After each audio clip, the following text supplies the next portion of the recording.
Olá, amigos da Revolução Industrial Brasileira, tudo bem com vocês? Hoje é terça-feira, 11 de maio, e aqui começa comigo, Fausto Oliveira, a segunda edição do Desenho Notícias, meu comentário diário em duas edições aqui no YouTube da Revolução Industrial Brasileira sobre algum aspecto da economia brasileira ou da economia do mundo, como será o desse Desenho Notícias de agora, sob uma perspectiva desenvolvimentista. Você sabe que tem se discutido muito a respeito dos Estados Unidos por causa do plano do Joe Biden a respeito dos investimentos públicos, que são afinal já vários trilhões de dólares colocados na economia para fazer a reativação da economia nesse momento de crise, mas também para redesenhar o futuro da estrutura econômica americana, investindo em novas tecnologias, renovando a infraestrutura, tem a questão do microchip, que no Brasil é tratada como uma negligência atroz, com o fechamento da CETEC, como eu vivo denunciando aqui, e lá eles estão investindo 50 bilhões de dólares para robustecer a capacidade de produção local de microchips, entre outras várias coisas. Tudo isso vem despertando um debate do seguinte, a famosa divergência macroeconômica. Tem gente que está dizendo o seguinte, não, com tanto dinheiro público entrando na economia, a demanda agregada vai obviamente bombar, vai crescer, o consumo vai crescer. As empresas vão investir mais, portanto vai haver um superaquecimento. Alguns dizem isso.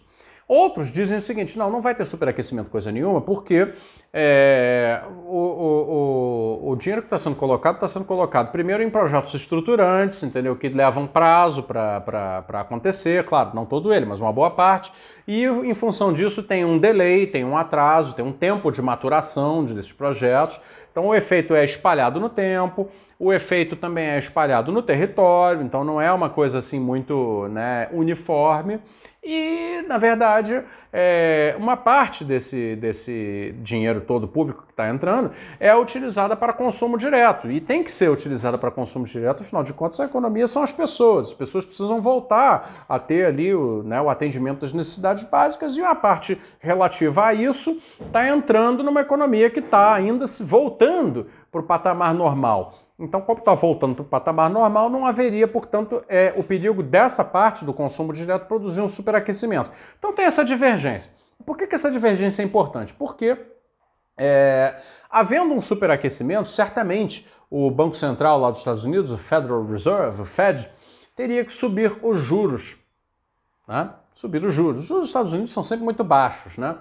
E subindo os juros nos Estados Unidos, e aí é que mora o problema, porque... Então vamos lá, primeiro explicar por que teria que subir os juros, porque aí conforme a economia estivesse superaquecida haveria inflação, Porque aí sim, numa economia superaquecida você começa a ter demanda demais acima da capacidade de oferta, portanto você acaba tendo subida de preços. Nessa situação, aí o manual diz que você sobe o juro para poder baixar a demanda e fazer a demanda se ajustar à capacidade de oferta. Muito bem. Capacidade de oferta é essa, aliás, vou abrir um parêntese dentro do parêntese para dizer o seguinte, capacidade de oferta é essa que vai aumentar, tá? Então, assim, os próprios investimentos estão subindo a capacidade de oferta, então é menos provável ainda que tivesse uma inflação de demanda nos Estados Unidos. Mas beleza, vamos considerar que fosse assim. Talvez, então, tivesse que subir os juros. Um indicativo clássico nos Estados Unidos chama-se payroll, que foi divulgado na sexta-feira passada, que é o dado do emprego, a geração de empregos nos Estados Unidos, que diz para o Federal Reserve, para o Banco Central, se deve ou não subir os juros, se a economia está ou não superaquecida, então esse dado, o payroll, ou seja, o dado de geração de empregos que é mensalmente divulgado por lá. O payroll de sexta-feira saiu, na semana passada, saiu em 266 mil novos empregos e ficou aquém das expectativas do mercado. O mercado esperava já uma criação de empregos na faixa de 1 milhão. E o que acontece é que antes tinha vindo uma criação de empregos muito consistente. Só que acontece que é isso, quer dizer, o pessoal já começa a achar que as coisas acontecem automaticamente. E não acontecer automaticamente, na verdade, é um selo de qualidade para o plano de estímulo. Porque significa dizer o seguinte, não, o plano de estímulos está sendo bem cuidado. Por quê? Uma vez que ele tem projetos estruturantes cuja maturação é de maior prazo, óbvio, os reflexos também serão de maior prazo. Então não é como se fosse uma grande bolsa para a sociedade poder consumir. Não é como se fosse uma contratação de pessoas imediatamente para fazer qualquer tipo de coisa em qualquer tipo de atividade. Não, parte do plano tem perspectiva de longo prazo. Por isso, né? Provavelmente por isso, o índice de criação de empregos ficou aquém daquilo que os depravados do mercado financeiro de lá já diziam que estava acontecendo, que ia acontecer. Eles esperavam 1 milhão de empregos no mês. E é positivo que a geração de empregos ocorra de maneira paulatina, porque isso significa, então, que não há pressão inflacionária no horizonte imediato da economia de lá. O que significa, portanto, e o Fed já reconheceu isso, que não há razão para a subida de juros nos Estados Unidos nesse momento. E ele, assim, se pronunciou. Então não vai haver no primeiro semestre, talvez ainda esse ano, uma subida de juros nos Estados Unidos. Então o debate meio que acabou. Não há superaquecimento da economia dos Estados Unidos nesse momento. Por que isso é importante para nós? Vamos lá. Gente, toda vez que existe subida de juros nos Estados Unidos, o mundo treme. E por quê? Porque os capitais internacionais que ficam aí voando para lá e para cá, eles vão atrás de rendimento passivo, rendimento com juros, né? O capitalismo financeiro é isso. Então ele vai atrás de alocar uma quantidade de dinheiro num determinado país que está pagando bons juros agora, depois ele sai, vai para outro, ou então dentro de um país que está pagando bons juros agora, ele coloca numa determinada aplicação especulativa que paga melhor ainda, e eles vão fazendo essa maquinação de reprodução dos capitais, visando entregar bons resultados para os donos dos capitais. Basicamente é isso. E aí, o mercado financeiro considerado mais seguro do mundo, naturalmente, é o Wall Street, é o dos Estados Unidos. Quando o juro nos Estados Unidos sobe, pode ser uma subida mínima, né? Existe uma fuga de capitais do mundo inteiro na direção dos Estados Unidos. Né? Porque eles falam, não, o mercado mais seguro do mundo começou a pagar melhor.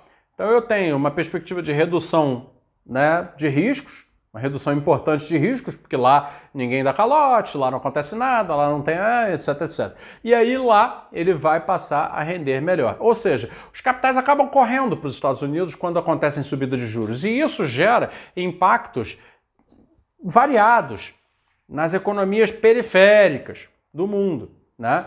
Por exemplo, nas taxas de câmbio, né, que afetam as inflações de custo de países como o Brasil, por exemplo, na disponibilidade de capital, né, dentro de países como o Brasil, por exemplo, na possibilidade ou não do governo ter que mexer na questão da quantidade de dinheiro que está, né, circulando no país, entre outras várias coisas. Em geral, os efeitos são recessivos, tá? Quando você tira os capitais dos países e ele volta para os Estados Unidos, os efeitos são recessivos, tá? E isso faz parte do drama dessas economias globalizadas que nós temos atualmente, em que as contas de capital são completamente abertas, sem nenhum critério nem controle. Então, a sinalização de que a economia americana não está superaquecida e que, portanto, não haverá alta de juros nos Estados Unidos nesse momento, acaba que por uma via transversa é positiva para o Brasil. E sendo positivo para o Brasil significa o seguinte, assim, nós poderíamos ainda manter por mais prazo as nossas próprias políticas de estímulo.